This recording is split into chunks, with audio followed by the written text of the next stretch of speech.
Kerajaan Macan Putih yang didirikan pada tahun 1667 oleh Prabu Tawang Alun pertama atau Ki Abdul Karim.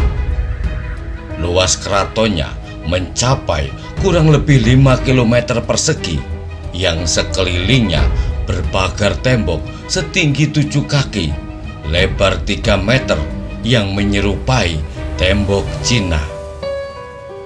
Sehingga tak mengherankan jika di dalam keraton terdapat berbagai ragam bangunan, baik sebagai tempat tinggal keluarga istana, tempat untuk pertemuan, atau kepentingan lainnya.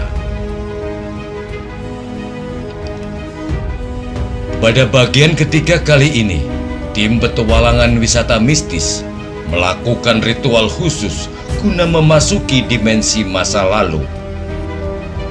Bak memutar kembali pranata kehidupan yang sudah berlalu, tentang adanya jejak-jejak pertanda, tak hanya bilik-bilik bangunan ataupun paseban agung. Akan tetapi, juga adanya makam tua anggota keluarga istana yang tidak terpelihara, terkubur oleh gundukan massa. Kendati ada pertandanya dari sisa-sisa pohon seruni kuning yang tak jauh dari paseban agung Keraton Kerajaan Macan Putih.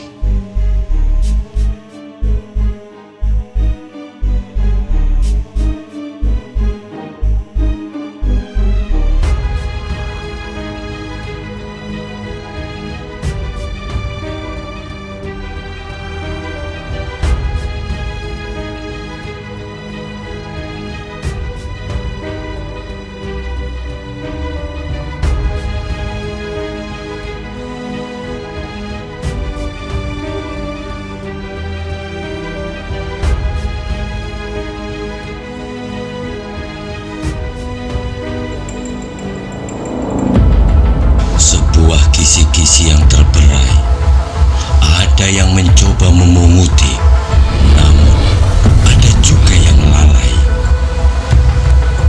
Jejak-jejak masa lalu itu pun seakan kini telah reinkarnasi menjelma bak selaksa misteri.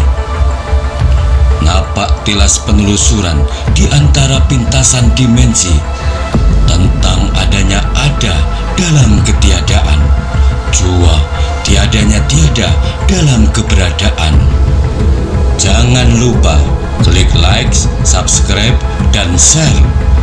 Ikuti dan saksikan petualangan wisata mistis bersama Denista Karisma Putra hanya di YouTube LSAP Banyuwangi Channel.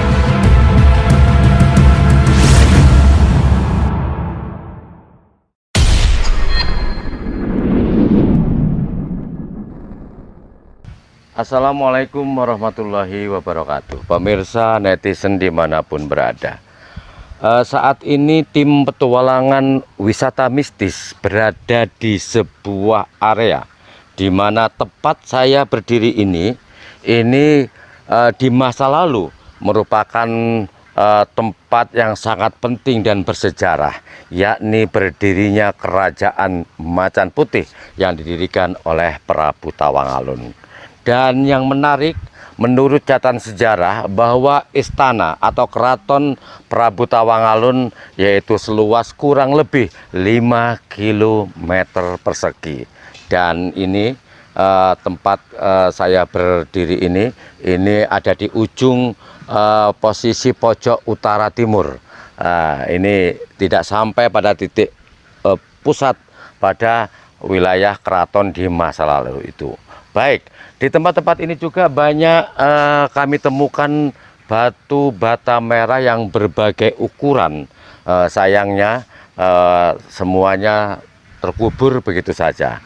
Baik, untuk lebih jelasnya kami akan mengungkap sejarah masa lalu tentang berdirinya sekaligus kejayaan Kerajaan Macan Putih.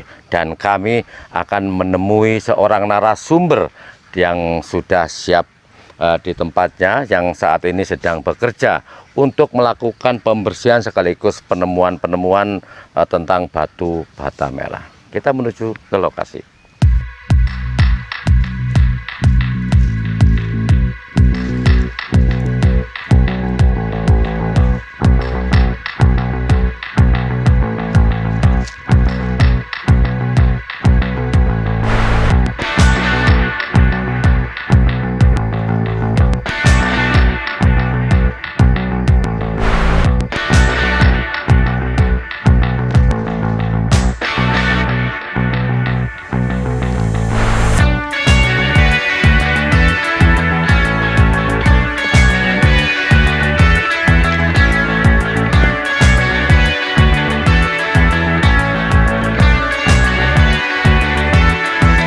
Assalamualaikum.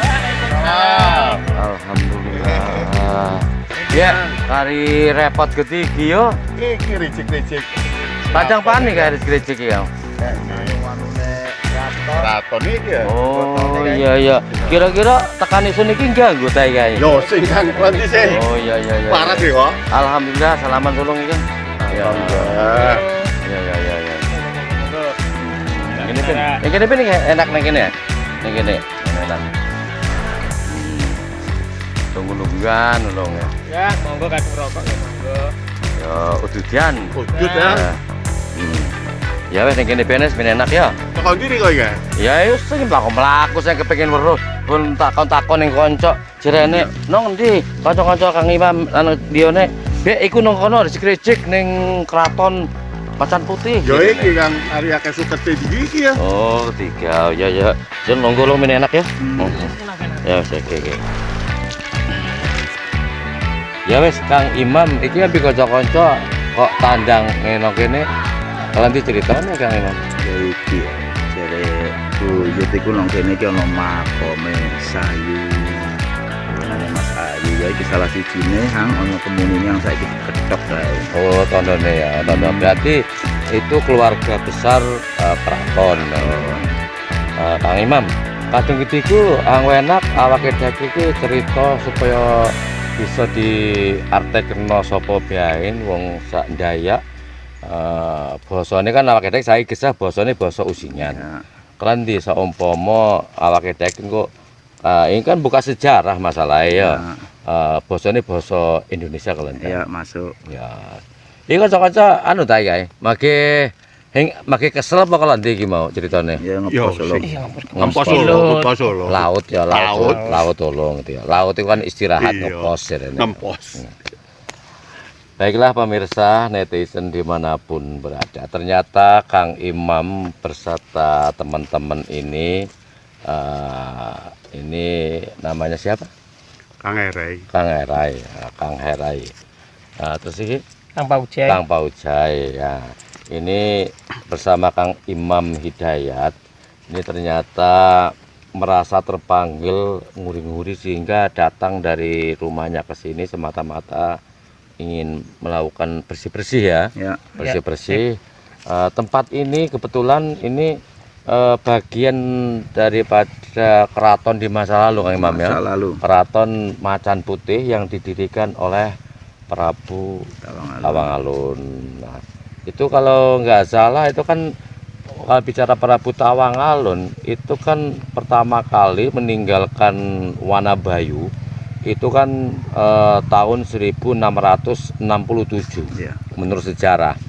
Kemudian datang ke sini pertama kali itu sebuah tempat disebut namanya Pelecutan. Yaitu di mana tempat menghilangnya Macan Putih, kemudian sebagai pertanda untuk didirikannya kerajaan Macan Putih kan gitu ya. Didirikannya rumah. Rumah pertama ya, Rumah. rumah. Berarti di sini bagian daripada rumah itu Ya. yang terpenting. Oke, Kang Imam, ini kan kalau kita membaca buku sejarah dari berbagai buku ya, itu kan Keraton Macan Putih atau Istana Macan Putih itu kan kurang lebih luasnya itu kan 5 km persegi ya. Ya. Kalau menurut Kang Imam seperti yang dipelajari di Lontar waktu itu gimana ceritanya itu? Luasnya kurang lebih 4,7 ya. kurang persegi, lebih iya. ya, persegi Ya kurang ya. lebih ya 5 itu yang Hmm, kira-kiranya. 5 kilometer berarti Iya. cukup luas ya. Luas sekali, mulai dari utara itu temboknya sampai pokoknya meliput hampir 5 persegi. 5 persegi 5 ya. km persegi. Mm. Nanti bisa ditunjukkan kalau ingin tahu Letak-letaknya ya. letak-letaknya. Tembok-temboknya masih ada walaupun rata dengan tanah. Kang Imam, ini kan seperti batu bata merah ini ya. Ya. Ini kan bukan batu bata sekarang dibuat. Apet nolek yang gede deh. Ikan butuh zaman semono ya, zaman semono. Ya. Terus apa namanya? Berarti berserakannya itu di mana-mana Di berarti? mana-mana termasuk ini. Ini kan Kaputren juga. Oh, di sini Ini bagian daripada Kaputren Kaputren. tempatnya Abdi Dalam yang jelas ini Abdi Dalam. Nah, ini contoh batanya seperti ini. Ini bata bangunan, bukan bata tembok. Bata temboknya lain nanti. Bentuk. Ya ini bentuknya batanya kan tidak sama dengan nanti bata ratunya itu. Iya. Ini bentuknya panjang, tipis, besar. Gitu. Berarti ini yang digunakan untuk tempat-tempat khusus ya, untuk Tempat pagar khusus, sendiri, bangunan rumah Ya, sendiri. ini kan untuk itu. bangunan rumah yang ini. Terus gini, kembali saya mengulik dalam catatan sejarah ya, bahwa Keraton Macan Putih ini kalau dari luasan kurang lebih 5 km persegi itu kan dikelilingi pagar. Ya, pagar. Kalau nggak salah itu tingginya kurang lebih 7 kaki, terus lebarnya itu 3 meter. kurang lebih 3 meter, betul ya? Betul. 3 meter berarti persis menyerupai Tembok Cina. tembok Cina. Ya. Tembok Cina yang begitu luas itu dan memanjang dengan luasan mengelilingi 5 km keraton tersebut ya. Nah, temuan Kang Imam di dalam buku sejarah itu, terutama di lontarnya, itu gimana setting atau suasana bangunan di dalam keraton itu sendiri? Di dalam keraton itu ya seperti desa pada umumnya ya. Cuma di situ tuh ada pendopo, ada Kaputren, terus ada rumah-rumah abdi dalam, termasuk di sini ini abdi dalamnya nih. Oh gitu. Yang di sini nih abdi dalamnya. Berarti ada semacam tempat ruang khusus atau pertemuan khusus ya? Ada. Kalau zaman dulu zaman kerajaan disebut namanya Paseban. Paseban Agung berarti. Ya, berarti Paseban utama ya, tempat pertemuan atau tempat rapat-rapat gitu. Terus letak persis waktu itu kalau menurut catatan buku atau lembaran lontar seperti apa? Itu Pak. Mungkin tadi disebutkan settingnya seperti itu, ada rumah-rumah atau semacam sekarang istilahnya bilik-bilik itu ya. Berarti di sini juga banyak perhiasan-perhiasan ya. Yang jelas banyak yang terpendam itu. Termasuk yaitu yang tadi orang ngomong, saya pernah menemukan satu perhiasan gelang, rentengan katanya. Emas. Iya, Emas murni. Emas murni. Itu Terus waktu kita perjalanan tadi di sini sempat ditemukan itu. oh gitu. Terus bentuk dari bangunan masa itu ya, yang jelas tidak seperti masa sekarang. Kalau masa sekarang kan dipengaruhi Barat kalau saya Ya Eropa terutama. Eropa. Ya. Kalau yang dulu ya enggak, ini setelah dipondasi dengan bata-bata sampingan rumah baru didirikan saka itu ya. 4 soko ya. 4 soko itu baru dikasih ciri itu. khas. Ciri Jadi khasnya bangun titik dulu ya, titik pondasi ya. Tempat peletakan soko tadi ya. Baru didirikan atasnya. Kalau kita gali di sini ada. Di sini ya. Kak Imam pernah melakukan penggalian, apa yang ditemukan? Yang ditemukan ya itu bekas-bekasnya ini. Bekas biliknya, ini paseban, ini apapun. Bangunan-bangunan itu Bangunan itu masih masih membekas ya. membekas. Kang Imam, tahun 1667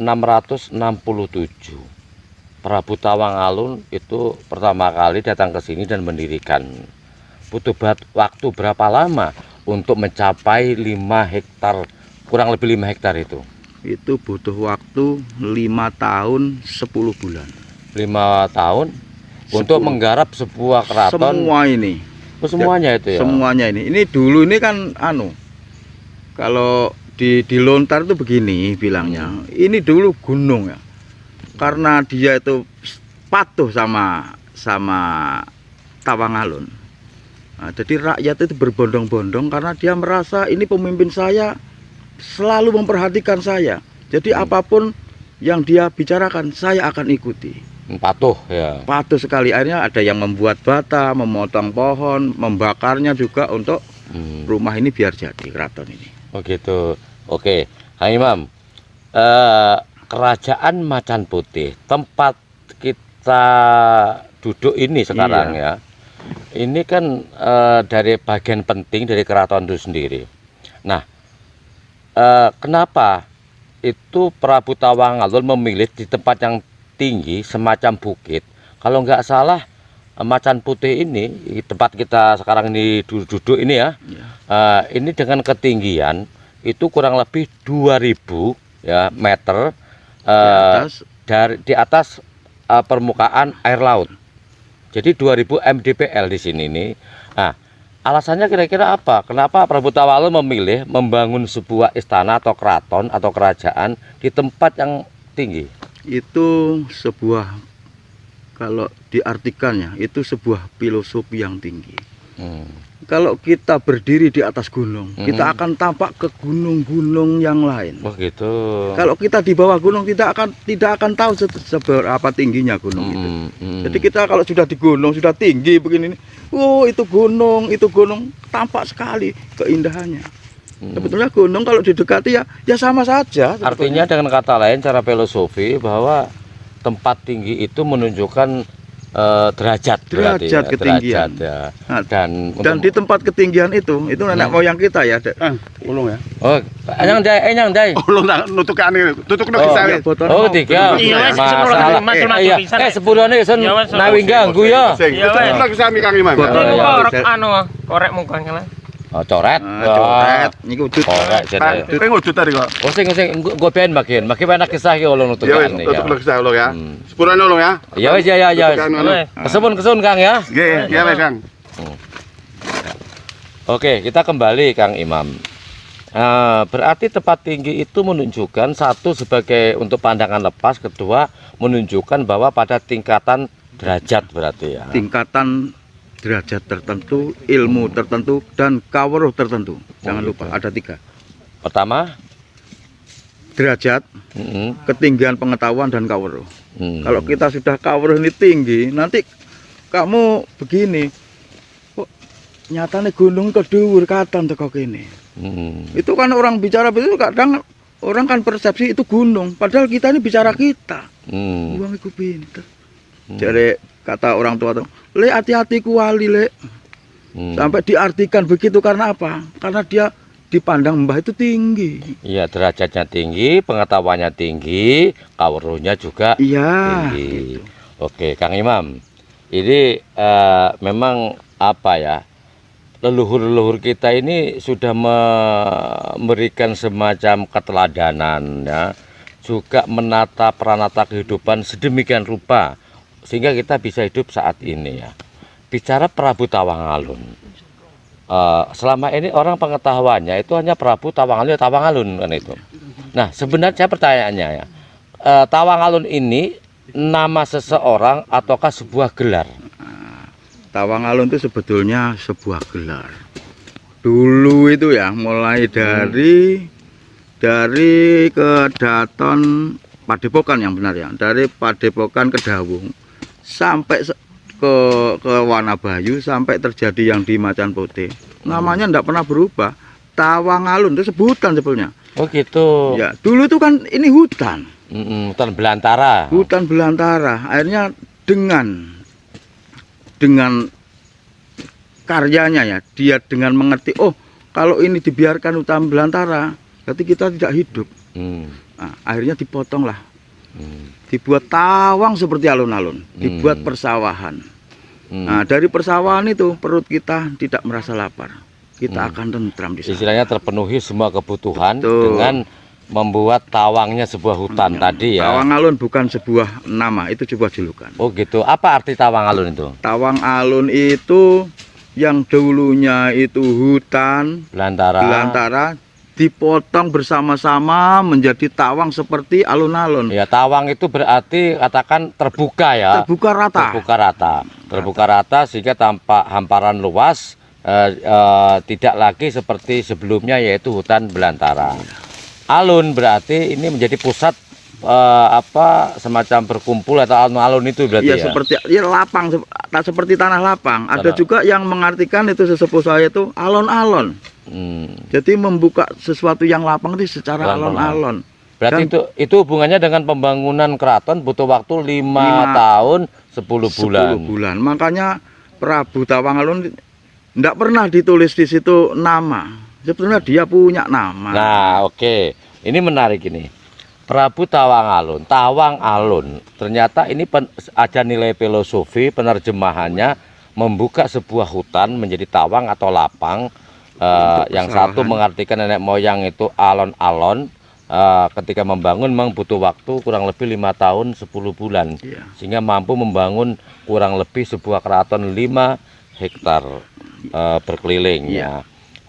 Atau alun tempat berkumpul karena itu tempat yang sangat lapang. Betul. Nah, karena Tawang Alun ternyata sebuah gelar, kira-kira nama aslinya itu siapa kira-kira? Ya, ini biar publik tahu ya. Sebetulnya Tawangalun itu punya nama yang waktu itu ya.